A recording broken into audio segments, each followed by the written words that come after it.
बुंदेलखंड में भीषण ठंड को लेकर ऑरेंज अलर्ट जारी कर दिया गया है। खजुराहो और नौगांव की बात की जाए तो खजुराहो और नौगांव में घना कोहरा छाया हुआ है। नौगांव में न्यूनतम तापमान 1.5 डिग्री दर्ज हुआ है।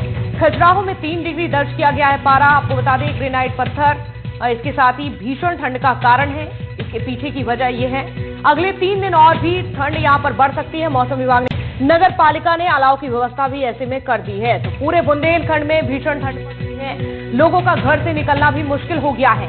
मौसम विभाग की माने तो ऑरेंज अलर्ट जारी हुआ है। घने कोहरे के कारण विजिबिलिटी भी यहां पर काफी कम हो चुकी है।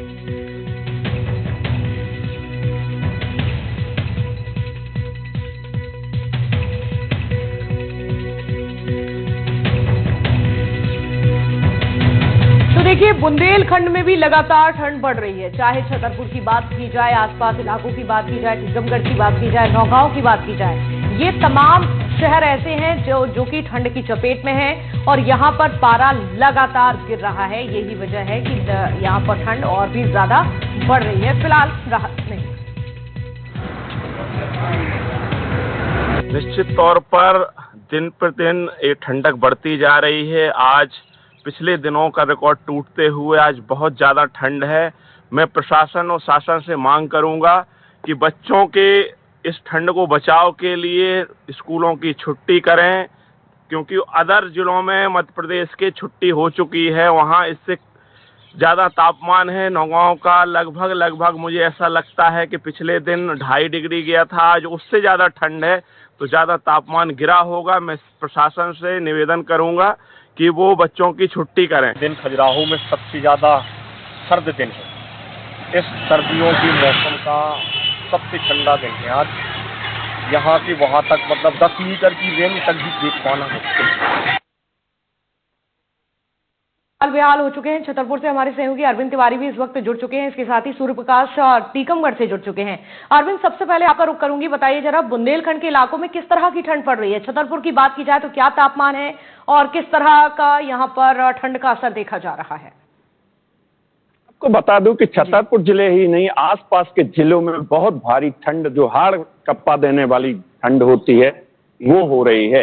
एक्चुअली ये एरिया जो है, जो ग्रेनाइट पत्थर से पूरा एरिया है और इसकी वजह से ये जल्दी ठंडा हो जाता है और जल्दी गर्म हो जाता है। इसकी वजह से यहाँ ज्यादा गर्मी और ज्यादा सर्दी होती है। यहाँ पे पूरे इलाके में आप देख सकते हैं कि किस प्रकार से लोगों को आने जाने में दिक्कत हो रही है। उनकी जो विजिबिलिटी है आने जाने वाले लोगों को, उनको बिल्कुल कम दिखाई देता है। इससे पुलिस ने और प्रशासन ने भी ये बोला है कि कम चलें, अगर हो सके तो रात में ना चलें। और मैं बता दूं कि खास तौर से खेती किसानी करने वाले जो किसान हैं, ये पूरे किसानी एरिया है, जिससे ये पूरे किसानों को रात में 12 बजे बिजली दी जाती है। और लोगों को, जो पिछले दिन हमने खबरें दिखाई थी जिसमें अलाव नहीं जलाया जा रहा था नगर पालिका के द्वारा, कल रात को कलेक्टर खुद गए और उनके द्वारा अलाव की व्यवस्था की गई, रैन बसेरा की व्यवस्था की गई। इस प्रकार के पूरे छतरपुर जिले में कलेक्टर ने अपने हाथ में ठंड की वजह से जो बचने के उपाय हैं वो खुद ले ली है और वो रात में खुद गए हैं। जी बिल्कुल। टीकमगढ़ की अगर बात की जाए सूर्य प्रकाश, तो यहाँ हाल क्या है, किस तरह की ठंड पड़ रही है और जनवरी महीने में क्या आसार बताए जा रहे हैं? क्या ठंड से कोई भी राहत या फिर अभी इसी तरह का तापमान यहाँ पर दर्ज किया जा रहा है? मैं आपको बता रहा हूँ, टीकमगढ़ जिले में 10 साल के पहले जो तेज ठंड पड़ी थी, इसी ठंड 10 साल बाद पड़ रही है। यहाँ पर प्रचंड ठंड का कहर देखने को मिल रहा है। यहाँ पर देखा गया है कि अस्पतालों में लंबी लंबी लाइन लगी है। जो हार्ट के पेशेंट हैं, कान सुनने अटैक आ रहे हैं, उनकी मौतें हो रही हैं। अस्थमा के भी मरीज हैं, उन्हें भी बड़ी दिक्कत का सामना करना पड़ रहा है। और यहाँ पर सुबह से देखा जाए तो सुबह 2 या 3 बजे से यहाँ पर कोहरे का जबरदस्त प्रभाव देखने को मिलता है और आसमान से बर्फबारी होती है, जिससे लोगों को बड़ी दिक्कत होती है। भाई जो किसान है, किसानों को अपने खेतों में पानी देने में बड़ी दिक्कत का सामना करना पड़ रहा है। वहीं बुजुर्ग लोग हैं, उन्हें बड़ी दिक्कत होती है, बच्चों को दिक्कत होती है। तो कहीं ना कहीं देखा जाए, मैं आपको दिखाना चाहूंगा इस तरफ कोहरा, अभी भी कोहरे की पूरी तरह से धुंध है। देख सकते हैं वाहनों को आने जाने में बड़ी दिक्कत हो रही है। अभी भी सब लोग लाइट जला के चल रहे हैं, तो विजिबिलिटी काफी कम हो गई है और वाहनों को बड़ी रेंग रेंग के चलना पड़ रहा है। यहाँ पर कुछ लोग हैं, इनसे हम जानेंगे। भैया ये बताइए, ठंड से कैसे बच रहे हैं आप लोग? अलाव जलाते हैं और जैकेट वगैरह और जरकन, इससे अपने बचाव कर। कब से इतनी तेज ठंड पड़ रही है? जी पड़ रही है, कम से कम राम राम 25 दिसंबर की लगभग शिद्दत पड़ रही है। हाँ। तो ये बताइए, आप खेतों पर आने जाने में दिक्कत होती है कैसे? आप लोग जाते हैं खेतों में, पानी देना है, तमाम हम लोगों की मजबूरी है, क्योंकि विद्युत विभाग वाले रात में 1 बजे लाइट देते हैं। हम लोगों की मजबूरी है, हम लोग नहीं तो पानी नहीं देंगे तो फसल नहीं होगी। इसलिए हम लोग बहुत परेशान में हैं और अलाव जला के अपना सहारा लेते हैं और कपड़े ओढ़ते हैं। तो मतलब ठंड से बहुत दिक्कत है। दौड़ का दिक्कत है और विद्युत विभाग भी बहुत गलत कर रहा है। मतलब लाइट की कटौती कर रहा है दिन में। 1 बजे रात में लाइट देती है, जिससे दिक्कत होती है। इससे बहुत ज्यादा और लोग भी हम उनसे भी जानेंगे।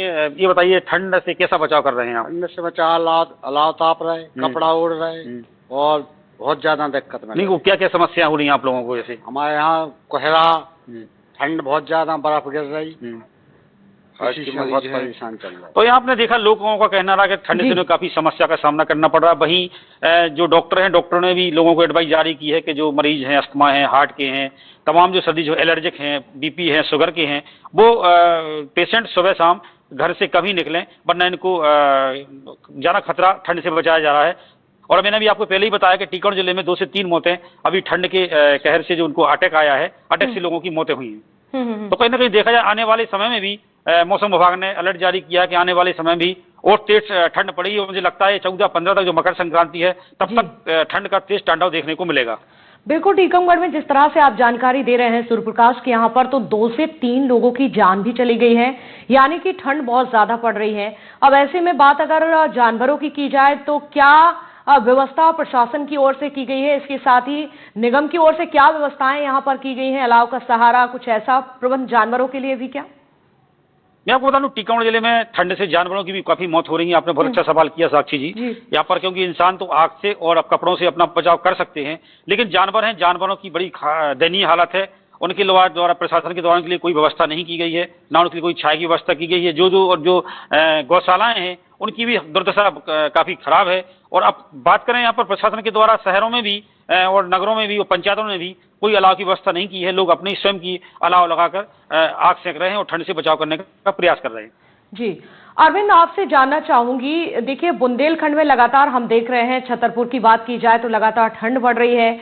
जनवरी महीने में अभी और कितना तापमान गिरेगा और क्या जानकारी मौसम विभाग की ओर से, और किस तरह से यहाँ पर व्यवस्थाएं की गई हैं प्रशासन की ओर से? और ये भी बताइए, किसानों के लिए ये ठंड कैसी है? कि छतरपुर जिले में जो खजुराहो में एयरपोर्ट है, एयरपोर्ट अथॉरिटी के पास में मौसम विभाग के रविकांत बैठते हैं। उन्होंने बताया है कि अभी ये जैसे ही बादल खुलेंगे वैसे ही और ज्यादा ठंड होगी। और इस ठंड की वजह ये है कि जैसे अभी कोहरा की वजह से कम ठंड हो रही है, जो उत्तर पूर्वी हवाएं हैं, जो बर्फबारी है, उसकी वजह से होगी। मैं आपको बता दूं, किसानों की बहुत दयनीय स्थिति है, क्योंकि जिस प्रकार से हमारे मित्र सूर्यप्रकाश गोस्वामी ने बताया कि रात को 1 बजे और विद्युत विभाग वाले लाइट देते हैं। पहले बात तो मैं बता दूं कि किसान तो बुंदेलखंड मेन वजह है कि वो सिर्फ किसानी पर जीता है। यहाँ पे कोई रोजगार नहीं है, किसी भी प्रकार का कुछ नहीं है। दूसरा मामला ये है कि जब वो उसको खाद चाहिए, बीज चाहिए, लाइट चाहिए, उसको समय पे नहीं मिलता है। सरकार किसी की भी रहे, कोई भी मुख्यमंत्री रहे, वो कहते हैं हम किसान के बेटे हैं, मुख्यमंत्री बने हुए हैं, लेकिन जब वो मुख्यमंत्री बन जाते हैं तो उस बिल्कुल कहीं ना कहीं अब ध्यान देने की जरूरत है। जिस तरह से ठंड पड़ रही है, किसानों की दयनीय स्थिति भी देखी जा रही है। चले, आप सभी नजर बनाकर रखेगा, हर अपडेट आपसे लेंगे। बहुत शुक्रिया जानकारी देने के लिए। तो ये था